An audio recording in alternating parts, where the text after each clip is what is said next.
All right, guys. So the key to making videos is making sure you hit record on the camera. So when you do a 20-minute video of stacking these up, you can actually post it. Yeah. So what I just thought I recorded was pulling this stuff out and lining it up. Just kind of take this apart, show you guys what we had going on here. Let's see. I lined everything up, and you know, this stuff is, when it was wet, it was like clay. It's got a little bit of flex stretch to it. Stack these up as straight as you can, corner to corner, and it kind of helps to, like, I'll use a square again and kind of try to get the block straight. This is already compressed a little bit, but yeah, so we're pretty good there. That'll cut down on your waist. It'll give you a better block. Those lines will be a lot straighter. So we wanted 5 inches. I think I'm a little bit, yeah, I've got about 5 3/8, a little over 5. A little over 5 3/8. That's cool. It'll compress down and we'll see what we get. It might, you know, end up 3.5, or might end up 4 inches or so, but that will work. So line these up as square as you can. Put them on a clamp like this to start, just to kind of, you don't want to throw out the vise too fast and start cranking, because it'll just start to, you know, twist and bow and everything else. So I like to start with these clamps.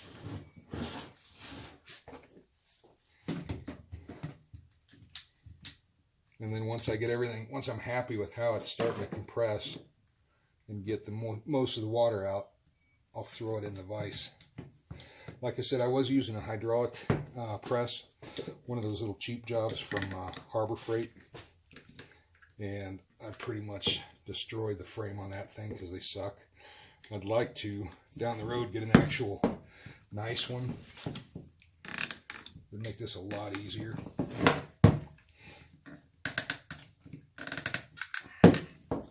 So we don't want to crank too hard on this right now. But one thing you do want to do is, as you go, try to keep this as square as possible. You can already see some water starting to eke out of there. And unfortunately, I've already done this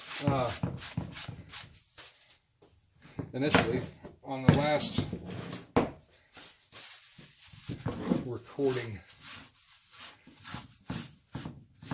that didn't record. Slow is fast.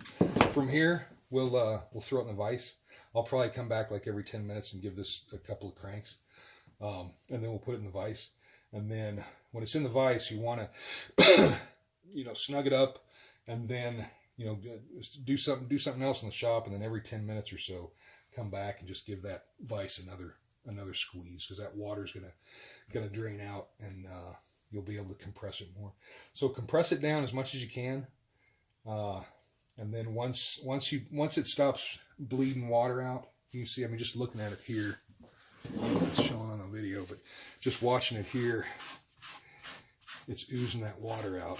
So when you get all that water out, you'll have a tighter block.